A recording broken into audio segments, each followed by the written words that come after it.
Olá, aluno! Voltamos com a resposta da nossa interatividade sobre normalidade de distribuição dos dados. Então, nós tínhamos algumas curvas para avaliar a normalidade de distribuição de acordo com a sua característica e nós encontramos como resposta certa lá a letra D. A letra D mencionava que as curvas classificadas como normais aqui são correspondentes às letras A, B e C, sendo que a D não apresenta uma característica predominantemente normal. Isso porque a curva normal ela tem como característica ser unimodal, ou seja, a presença apenas de uma moda, e, além disso, existe uma simetria. Então, ela é idêntica ou muito parecida em ambos os lados, você tendo lá como referência a posição central dessa curva. Além disso, nós discutimos aqui, podemos observar nessas curvas, a questão da curtose, que foi diferenciada. Então, as três curvas classificadas como normais, elas não mudam enquanto a sua simetria, mas mudam em relação à sua curtose.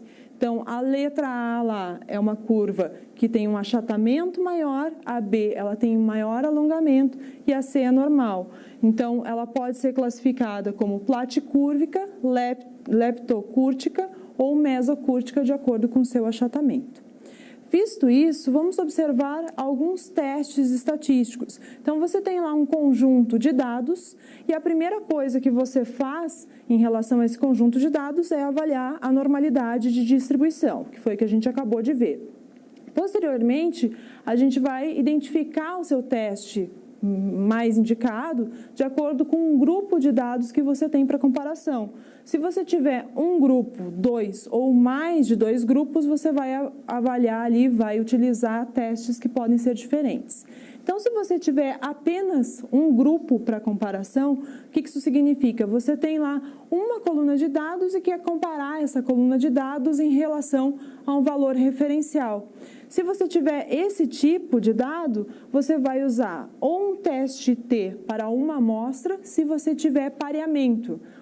Se você tiver paramétrico. O que isso significa? Que você tem normalidade de distribuição. Se o dado for normal, ele é paramétrico, você usa teste T para uma amostra. Se ele for não paramétrico, não normal, você vai usar teste dos sinais.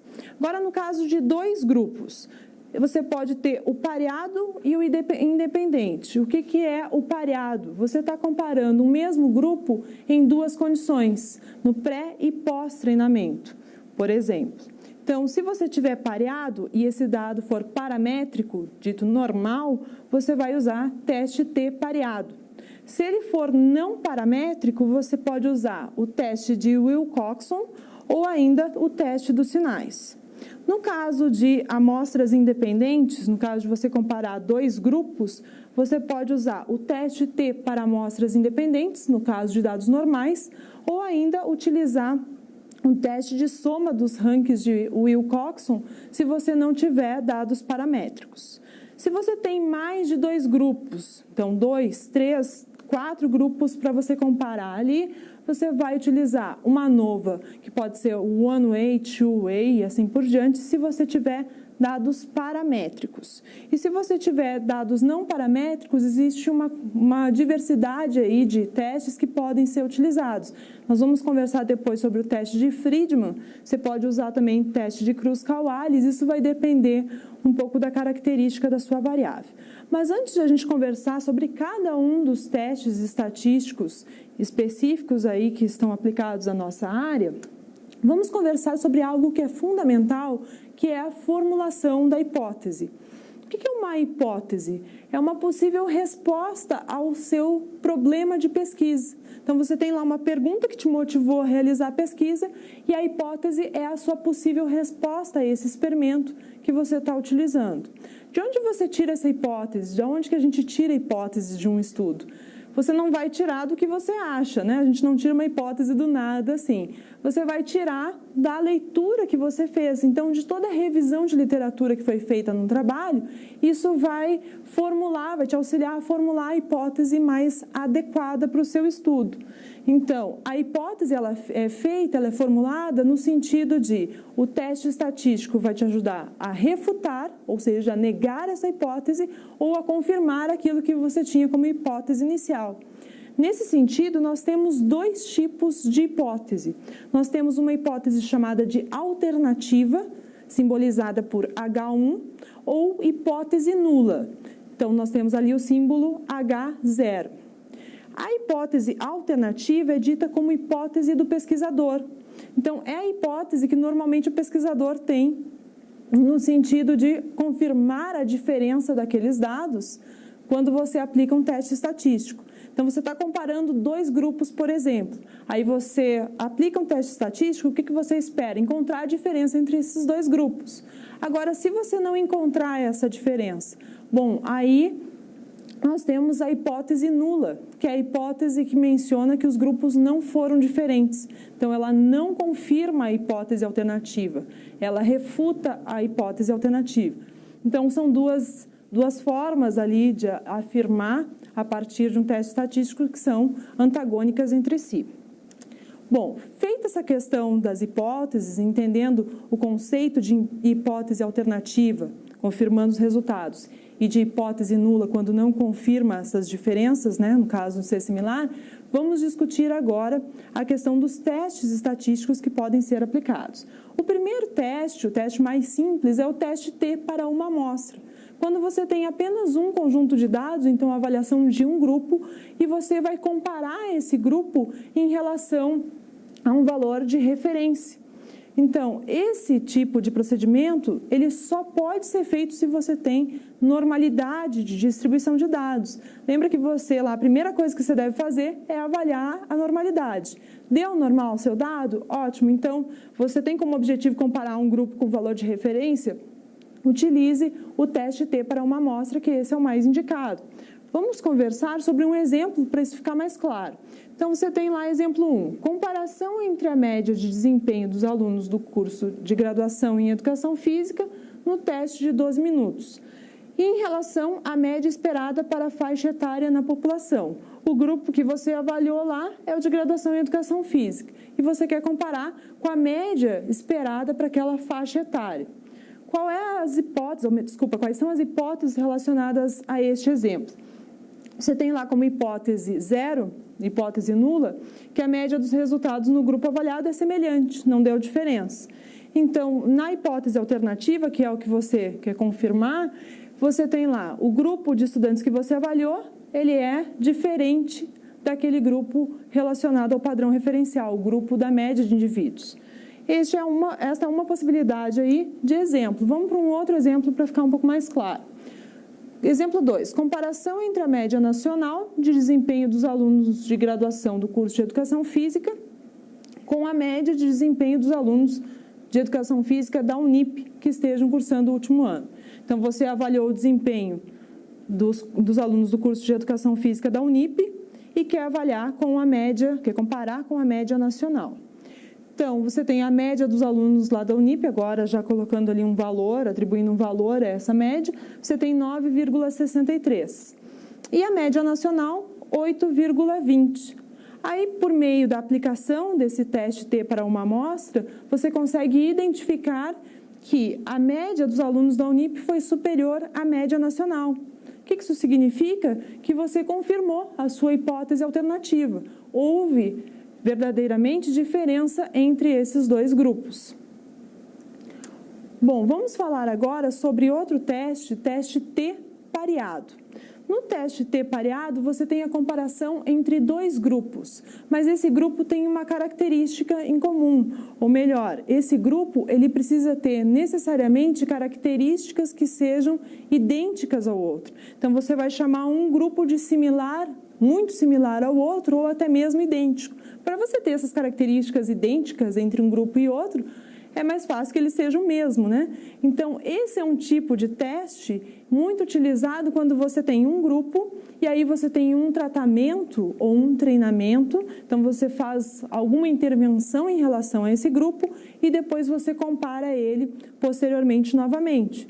Então, você compara a condição pré e a condição pós. Pós o quê? Pós um tratamento específico. No nosso caso da educação física, pode ser pós um treinamento específico. Então, você avaliou um grupo, fez um treinamento de alguma capacidade física e depois você avalia esse grupo novamente para ver se esse treinamento ele levou a alguma diferença significativa entre a condição pré e a condição pós. Bom, esse tipo de teste, ele também precisa atender o conjunto de variáveis que você tem ali, o conjunto de dados, precisa atender um critério de normalidade de distribuição. Então, avaliou primeiro a normalidade, achou que o dado é normal e agora sim, para comparar esses dois grupos, né, na condição pré e pós, você pode utilizar esse tipo de teste. É fundamental que você tenha aqui nas duas condições uma amostra do mesmo tamanho. Vamos entender um pouco melhor o que isso significa. Muitas vezes lá em diversos experimentos, o pesquisador faz uma avaliação dos indivíduos na condição pré. Aí ele aplica um treinamento de, por exemplo, 6 meses, e nesses 6 meses o indivíduo tem algum problema que o impede continuar a fazer aquele treinamento. Então ele para e aí sai do seu estudo, sai da sua amostra, e aí você quer avaliar os indivíduos na condição pós. Você vai ter que retirar lá da avaliação pré aquele indivíduo que você avaliou na condição, porque você precisa do mesmo grupo. Então, avaliou 8 sujeitos na condição pré, você precisa que na avaliação pós você tenha esse mesmo grupo de sujeitos sendo avaliados. Com o sujeito, o número de sujeitos tem que ser idênticos. Então, essa é uma condição fundamental para a aplicação desse teste. Vamos usar alguns exemplos para ficar mais claro, então, como que esse teste ele pode ser desenvolvido. Então, a gente tem lá o exemplo 1, um grupo de trabalhadores que foi submetido a um período de treinamento e de ginástica laboral e o objetivo é analisar alguma condição pré e pós-treinamento. Você pode, por exemplo, avaliar, é muito comum aí na questão da ginástica laboral, avaliar o questionário, fazer um questionário de dor, avaliar o índice de dor desses indivíduos na condição pré e na condição pós-treinamento. No exemplo 2, nós temos lá que um grupo de pessoas idosas foi submetido a uma série de testes nos quais foram avaliados a sua condição física e, posteriormente, submetidos a um período de treinamento para melhorar as capacidades físicas e depois novamente reavaliados. Então, você fez a avaliação, fez o treinamento de alguma capacidade física, de alguma condição física e aí fez a avaliação de novo, reavaliou aquele grupo de indivíduos. E aí, por exemplo, vamos pegar uma variável aí para ficar mais claro. Avaliou a questão do equilíbrio dessas pessoas idosas. Fez a avaliação de equilíbrio, fez o treinamento de equilíbrio específico e depois avaliou o equilíbrio novamente desses indivíduos. E aí você chega à condição de teve ou não teve diferença significativa entre essas avaliações. Bom, então, nesses dois exemplos, nós temos essa questão de pré e pós-avaliação. Esse tipo de teste T pareado, ele é sempre condição pré e pós. Bom, em relação às hipóteses, a hipótese nula, a hipótese alternativa, como que isso vai ser aplicado, então?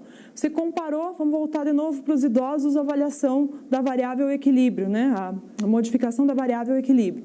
Avaliou o equilíbrio antes, pré-treinamento e pós-treinamento, você encontrou diferença significativa entre essas duas condições, você tem a hipótese alternativa aceita. Se você não encontrou diferença significativa entre essa condição pré e pós, a hipótese alternativa ela é refutada, ela é rejeitada, e aí você confirma a hipótese nula. Bom, vamos ao nosso momento de interatividade, vamos acompanhar aqui a leitura. Um grupo de trabalhadores submetidos a um período de exercícios de alongamento aumentou significativamente os valores de flexibilidade entre a condição pré e pós-treino. Aí nós temos na alternativa A. Pode-se concluir esse resultado calculando o CV, o coeficiente de variação. Letra B. O valor de desvio padrão é o mais importante para esse cálculo. Letra C. O teste de normalidade assegura o cálculo dessa diferença. Letra D. O teste mais indicado é o teste T para uma amostra. E letra E. O teste mais indicado é o teste T pareado. Eu vou te dar um tempo para você pensar nessa questão e voltamos a seguir com a resposta.